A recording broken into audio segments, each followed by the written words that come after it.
It's amazing. It's wonderful. Okay, so here we go, devotees. Srila Prabhupada lilamrita. Nama Om Vishnupadaya Krishna Prestaya Bhutale Srimati Bhakti Vedanta Swaminiti Namane Namaste Saraswati Deve Gauravani Pracharne Nirvishesha Shunyavadi Paschachadeshatarne Sri Krishna Caitanya Pramanityananda Shri Advaita Gadadha Shivasadi Gaura Bhaktivinoda Hare Krishna Krishna Krishna Hare Hare Hare Rama Rama Rama Hare Hare Vanchkalpatarubhyascha kripa sindhubhya evacha Patitanam pavanebhyo vaishnavebhyo namo namaha. Srila Prabhupada ki jai. Okay, let's just see. So we are at Tittenhurst, at John Lennon's place, and different things are happening. So,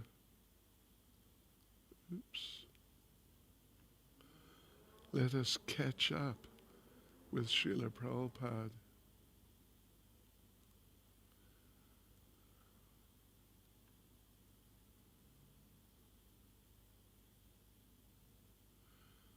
Sure. There's all so much here from London. It's amazing.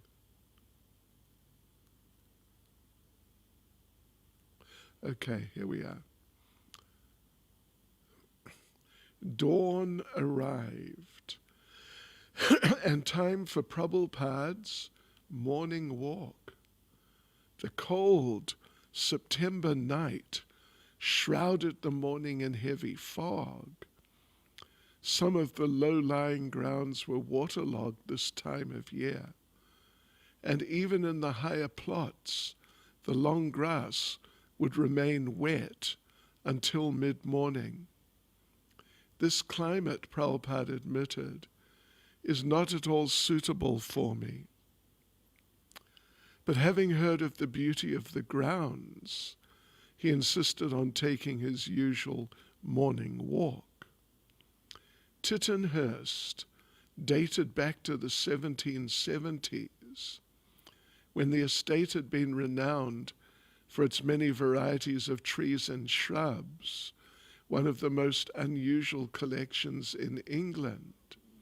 Even now, cypresses, weeping beech, Austin poplars, royal palms, redwoods, varieties of pines, monkey puzzle trees. Wow. And orchards of cherry and apple graced the stately grounds. One cypress stood more than 125 feet tall, and the redwoods grew even taller. Bushes and vines grew in dense thickets. Close by the main house were hundreds of rhododendrons. Wow, hundreds. That's a lot. A formal rose garden and several fountains. The estate had its own lake, stocked with goldfish and perch. And at the far end of the property stood a row of greenhouses for grapes and peaches, designed so as to be abloom in every season. The grounds had been carefully kept for generations, a recent owner having employed more than 20 gardeners. John, however, was deliberately allowing the grass to go uncut. Okay. In Russia, it's quite common. The parks in the cities, long grass. Yeah, it's very, very common. Prabhupada walked out into the morning mist, onto the long, wet grass, dressed almost entirely in black. He wore a Russian hat with earmuffs. I've got one of them. I've got two of them. You pull it down, tie it, and you just, it's too warm.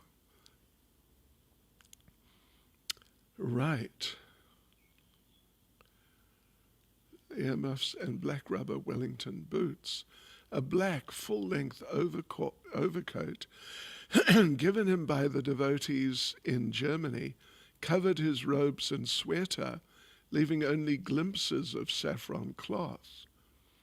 As Prabhupada walked, accompanied by several of his disciples, he passed a fountain near the main house and entered a grove. The path narrowed, with vines and bushes close in, and led them into an open meadow, once a well-tended lawn, but now a field of high grass. Bulldozers had excavated an area which, according to rumor, would soon be a helicopter landing field. At the bottom of the sloping meadow, Prabhupada entered an orchard. Many leaves had fallen from the trees, and the sun's first rays now revealed shavings of autumn gold at Prabhupada's feet. He stood under one of the trees, and the diffused sunlight made the sky beyond the branches glow golden. In my childhood, he said, there were so many names given to me. My maternal uncle called me Nandu because I appeared the day after Krishna appeared, and there was a great celebration on that day. I was called Nandu because I was born the day after Krishna, and I was also called Govardhan. One of my sisters used to call me Kacha. That's a bit unusual. I've been called so many names. As children, we were all very beautiful. There are always so many names given to them. But all these names, they're all dead and gone. He turned and began to walk again, saying nothing more on the subject. Prabhupada mentioned the British economy, which he said was sinking into the sea because of the pound's devaluation. So many British lords had gained their wealth by exploiting other nations.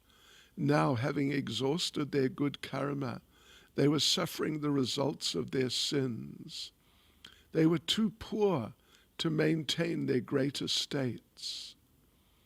They used to have 17 men working full-time just on the garden, Prabhupada exclaimed. And now they cannot even pay the taxes. So they have to give the whole thing up. And it is falling into the hands of the Sudras. Ishan asked Prabhupada, how is it that a person like me from such a degraded background can come to Krishna consciousness? Now that's a good question. Prabhupada replied, because you are intelligent.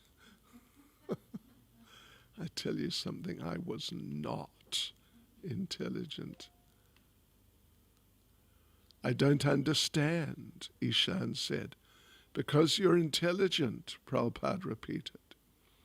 Ishan's wife, Vibhavati, asked, what is the meaning of spiritual master? Actually, I am not your spiritual master, Prabhupada replied. That title is simply a formality. You should think of me as your spiritual father, your eternal father.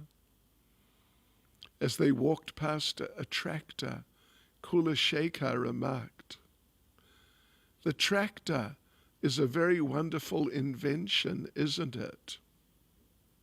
Prabhupada turned to Kulashekar. "This tractor is the downfall of the Indian village system." Krishna. Why is that? It does the work of 10 men. Yes, Prabhupada said, previously the young men of the village would be engaged in ploughing the field. Then this tractor came along and did the work of all those young men, and they had nothing to do. So they went to the cities to try to find work, and they fell into illusion. Stopping beside a clump of yellowed grass, Prabhupada asked, "Why is this yellow grass different?" No one answered. "The other grass is green," he said, "but this is yellow. What is the reason?" Still no one answered. "This yellow grass is drying up," Prabhupada explained, "because the roots are not attached. Therefore it is yellow. Similarly, when we detach ourselves from Krishna, then we will dry up." They walked to a spot where the grass grew almost 6 feet high. Stopping at a path the tractor had cut, Prabhupada smiled. "Oh, we can go through there?" And he strode ahead with his cane into the head-high jungle of grass and weeds. He walked until he came to a low hill that had been cleared, and he stopped. As he stood there surrounded by the sea of grass and a few disciples, Kulashekar asked about the song Prabhupada had been singing earlier that morning. The song, Prabhupada said, is about Lord Caitanya Mahaprabhu. He would rise and he would go out at this time of morning when the sun was risen but is not yet in the sky. That's Udila Aruna. As Prabhupada spoke, the mist was already dissipating and the golden glow in the sky had moved higher above the horizon.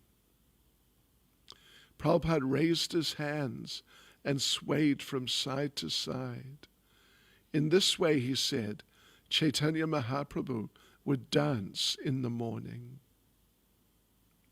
As they returned by the main house, John Lennon stood gazing out through the glass doors, watching. Prabhupada, walking with a cane, dressed in his black coat and his Wellingtons, looked like the gentleman of the estate out for his morning walk. Stopping now and then, he would look at certain trees, touching their bark, rubbing their leaves, inspecting them closely. At the beginning of the walk, a devotee had picked a rose and handed it to him, and he still held it in his hand with care. He had walked for an hour. Everywhere the scenery had been beautiful, and everywhere he had instructed his followers in Krishna consciousness. As Prabhupada approached the building where he lived, he met little Saraswati. Taking her hand, he walked along with her to the foot of the stairs where they stopped. Prabhupada was halfway up the stairs when he turned and saw Saraswati standing in the doorway watching. He beckoned and called to her, "Come on," and she crawled up the stairs after him. When Saraswati came into Prabhupada's room, he asked her, "So, are you old enough to go to the Gurukul?" "No," she said, shaking her head.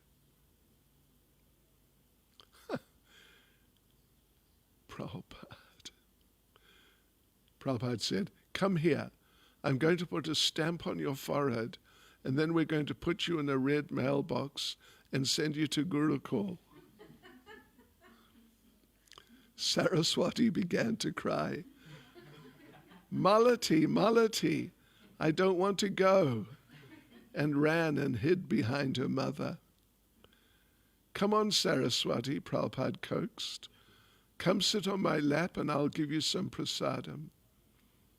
She came and sat on Prabhupada's knee. Now get me the stamps, Purushottam, he teased. We're going to send her to Gurukul. Saraswati shrieked and ran to Malati. To Srila Prabhupada, Saraswati was a pure spirit soul, but because she was in a small child's body, he didn't teach her philosophy. He teased her, gave her prasadam, and treated her with the affection of a grandfather. But through her attachment to him, she would become attached to Krishna.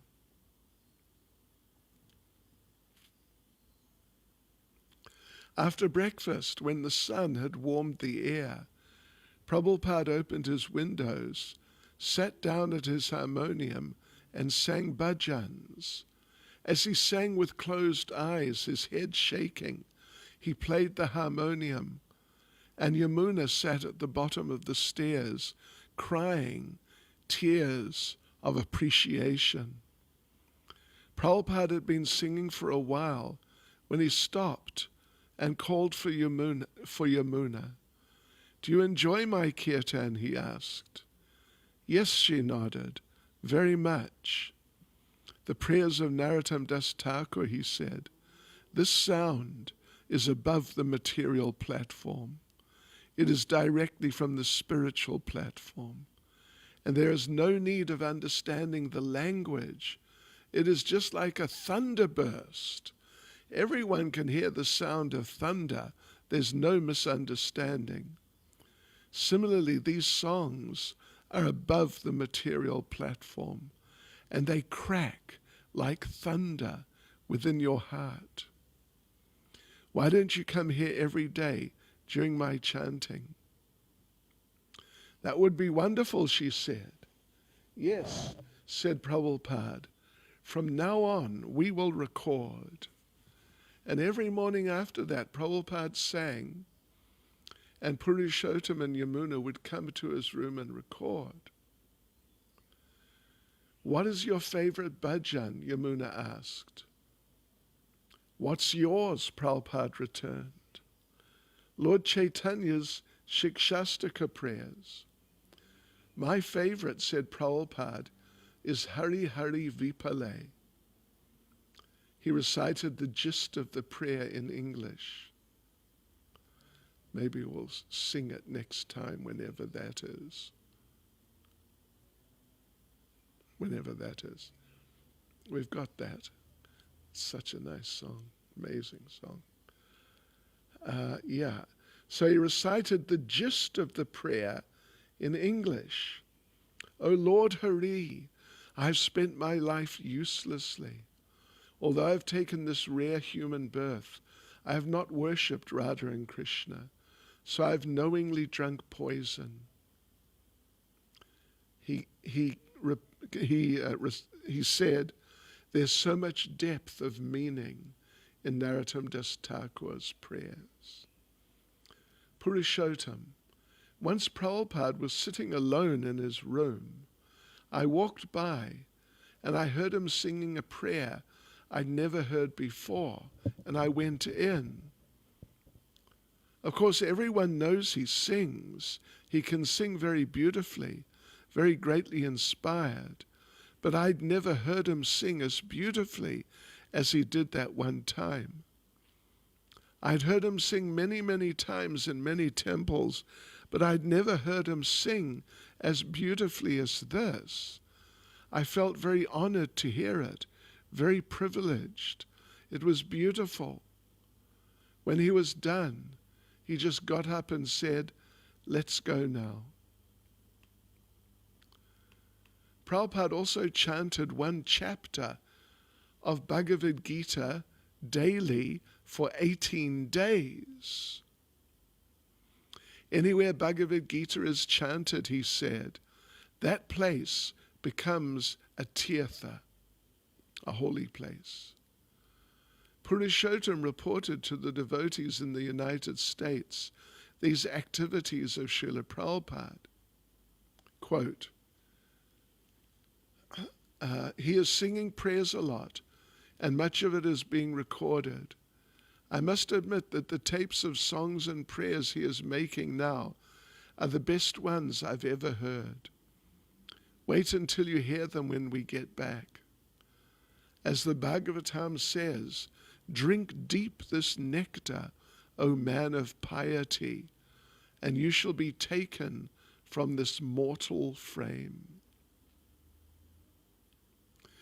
The women cooking for Prabhupada were serving him American desserts, apple pie, donuts, glazed cookies.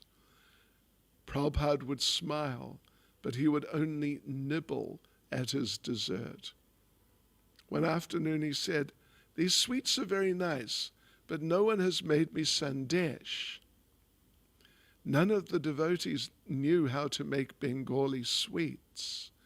So Prabhupada took them into the kitchen and taught them how to make sandesh. Although they had watched carefully, their first attempts produced sandesh that was dry and grainy. But Prabhupada accepted it, preferring the sandesh which Krishna himself used to eat to the Western confections. For the devotees at Tittenhurst, to have Prabhupada living among them was again to witness Krishna's pure devotee as he engaged constantly in ecstatic devotional service with his body, mind, and words. They could see how Prabhupada was speaking and acting in Krishna consciousness at every moment, and his presence confirmed that the most exalted platform of pure devotional service was a reality. His disciples felt bliss and renewed determination just being with him. Prabhupada's hosts, John and Yoko, also had the valuable opportunity to be near Prabhupada, although they chose to keep apart. Remaining together in their own world, they mingled, but rarely with the devotees.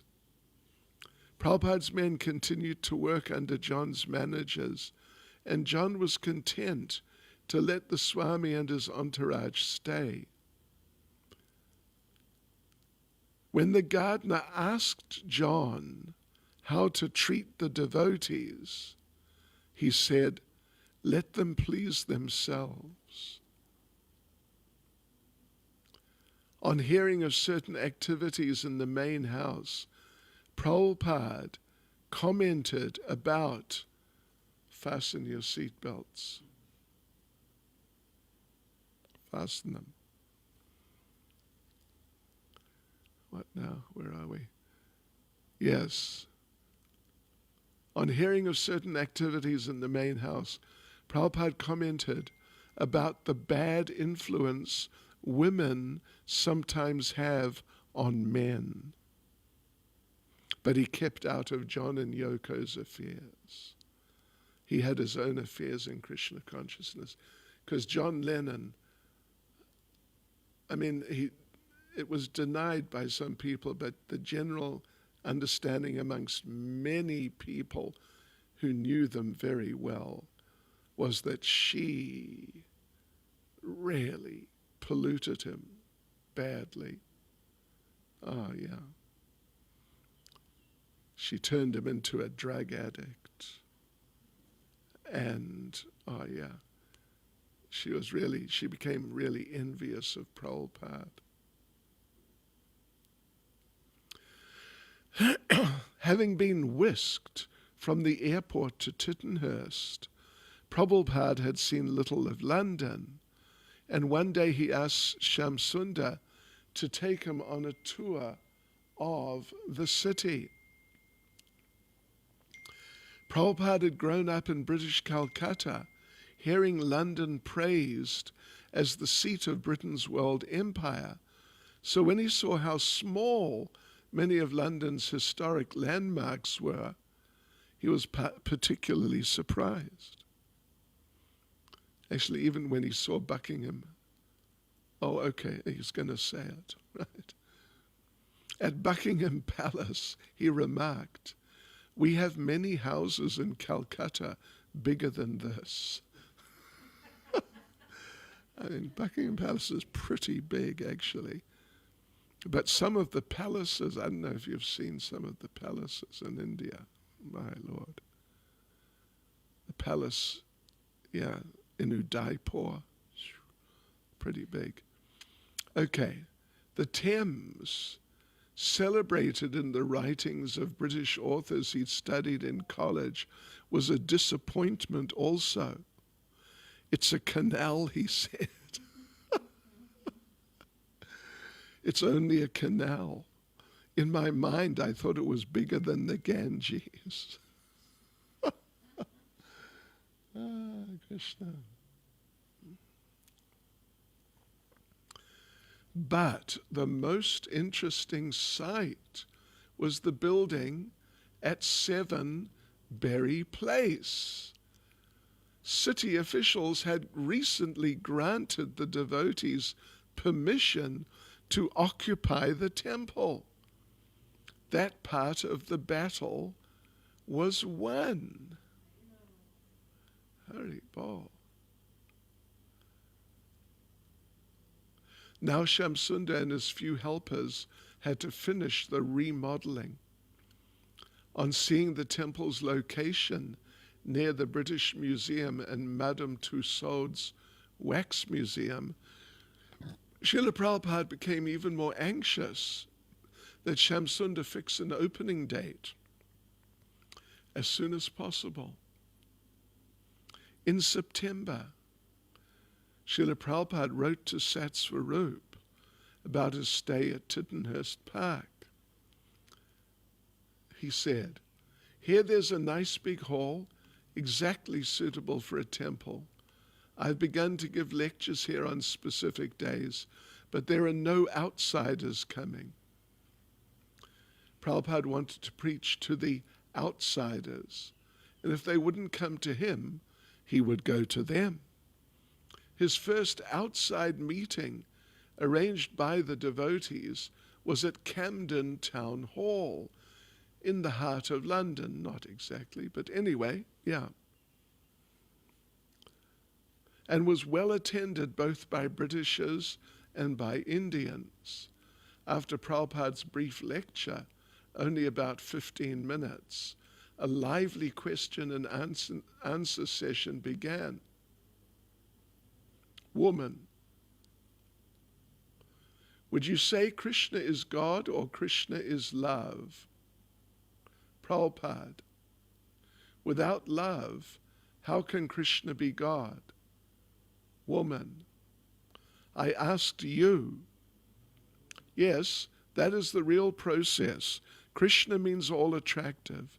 Anything which is all attractive you generally love. Man, then the particle of the Supreme Being, man, is also all love. Prabhupada, yes, you are part and parcel of Krishna. You want to love somebody, and Krishna wants to love you. This is loving exchange. But instead of loving Krishna, you're trying to love something else. That is your trouble. The love is there in you and Krishna. And when the love will be exchanged between you and Krishna, that will be your perfection of life. Man, thank you.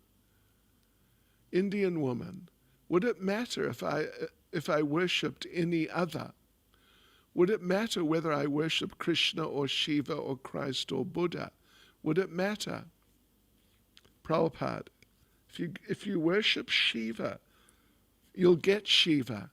If you worship Krishna, you'll get Krishna. Why do you expect Krishna by worshipping Shiva? What is your idea? Indian woman, my idea is, would it matter? Prabhupada, don't you suppose if you purchase a ticket for India, you'll go to India? How can you go to America? Indian woman, this is not the point. Prabhupada, this is the point. That is explained in Bhagavad Gita. Yanti deva vrata devan, pitrin yanti patri vrata. Indian woman. But my point is, Prabhupada, your point you understand. Why don't you understand the description of Bhagavad Gita? If you worship demigods like Shiva and others, you'll go there. If you worship Krishna, you'll go to Krishna. What is the difficulty to understand? Indian woman, do you think that Shiva is a demigod? Prabhupada, yes, why not? But Krishna, Indian woman, but Krishna says that it doesn't matter the way you worship. All means have the same goal and you'll reach the same goal. You can take the different paths, but you'll come to me eventually. Prabhupada, try to understand.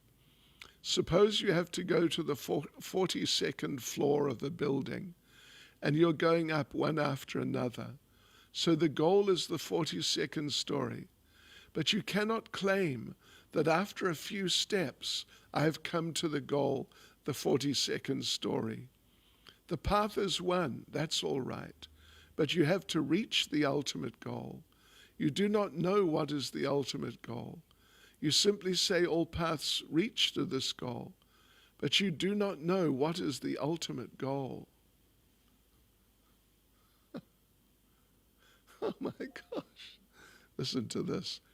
A young hippie stood up and shouted, "Hey, Swamiji." People in the audience turned around and looked. You said if we're not careful, in the next life we'll become a dog. But I want to tell you that I don't mind if I become a dog in my next life. You have my blessings, said Prabhupada. And the young man sat down.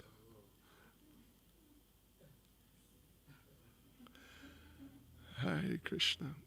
Okay. We'll continue, tomorrow. Srila Prabhupada ki jai.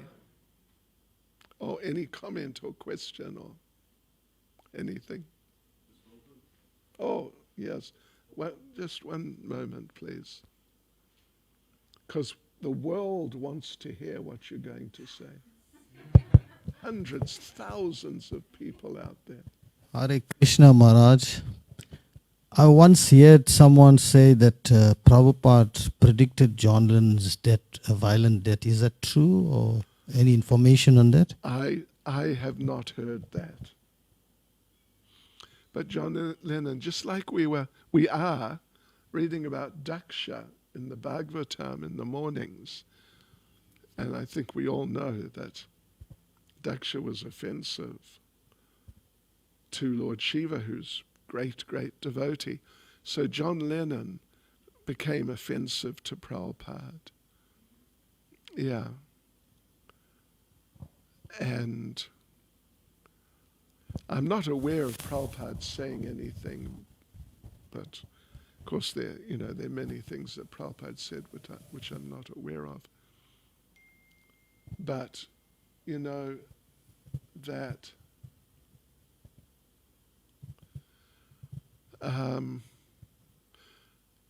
if you're offensive to particularly to a great devotee, you're going to end up in trouble, really in trouble. And that's what happened to John Lennon. It was mentioned here that, what did they say? On hearing of certain activities in the main house, Prabhupada commented about the bad influence women sometimes have on men. Prabhupada was just so totally super sharp about people. And I'm sure he could just immediately see that Yoko Ono was a bad influence on John Lennon. Yeah. And the certain activities was that the two of them were regularly every day injecting themselves with particularly heroin, and they would leave the syringes, they used like when you got vaccinated recently, they just leave the syringes lying around the house. And I was told, maybe it's going to come up, but I was told just not long ago, like last year sometime, that when Prabhupada saw these things and he understood what was going on, and Prabhupada said he wanted to get out as quickly as possible. Yeah. So, yeah. John Lennon, poor fellow. But he did some service. So, what can you say? Is that okay? Oh, yes. Hare Krishna Maharaj, I was wondering what happened to Seven Berry Place, whether it was sold or... Seven Berry Place, we stayed there until I think it was 78, or it could have been 77, but I think it was 78. We moved to Soho Street. Have you been to London? Yeah, so we bought Soho Street. I think in 77 it was bought, and then they fixed it up, and then moved in, I think 78. I mean, we were using Soho Street while I was still there, and I left London in January 1980. So when they got Soho Street, because they were just we bought Soho Street. We were renting Seven Berry Place. We were just renting it. And we didn't need it, really. So they just gave it up. And it's still there. I mean, the building is still there. And, when there's special, like, anniversary festivals, I remember, what was it, 1995, I think, something like that. It was one of the anniversaries of one of the deity installations, and loads of devotees came, and I went also. And we all, this whole group of like couple of hundred devotees, went on Harinam, and we went to Seven Berry Place and offered obeisances just outside on the street. It was, it was a block. It was a little office block. That's what it was. But they converted it to sort of living. At least they converted the main room on the ground floor into the temple room. Yeah. So it's there. It's from, Soho Street Temple. Soho Street itself runs off Oxford Street, which is the main street of London. And, it's sort of one of the main streets in the world. And it runs directly off. And we are about maybe like 25, 30 meters down from from Oxford Street, from the main street. So it's a pretty incredible location. Yeah. And from there, and Soho Street off Oxford Street is the first street down Oxford Street off Oxford Street. It begins at Tottenham Court Road, which crosses it. And then after Tottenham Court Road is what's called New Oxford Street, which is, it's just a quiet, it's not busy at all. Oxford Street's just so busy. And if you go straight down New Oxford Street, less than one round, at least the way I chant, it's like a 5-minute walk to Berry Place. Straight down New Oxford Street. And Berry Place is to the left, and ours, there's a pub on the corner, and 7 was the first building after the pub. Yes. Hare Krishna Maharaj. So you were mentioning about this young girl, Sarasvati. Do you know anything about her after Prabhupada left and so on?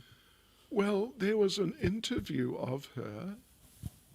This is 1968. And she was, I don't know, 3 or 4 or something, I'm not sure, in 68. So that means that now she is more than 50 years old. Yeah. There was an interview of her. I don't know if it was in Back to Godhead or where it was, but I read it a couple of years, maybe just before the COVID time. It was something like that. And she's not a practicing devotee, but she's still, her and her mother, they have a very close relationship.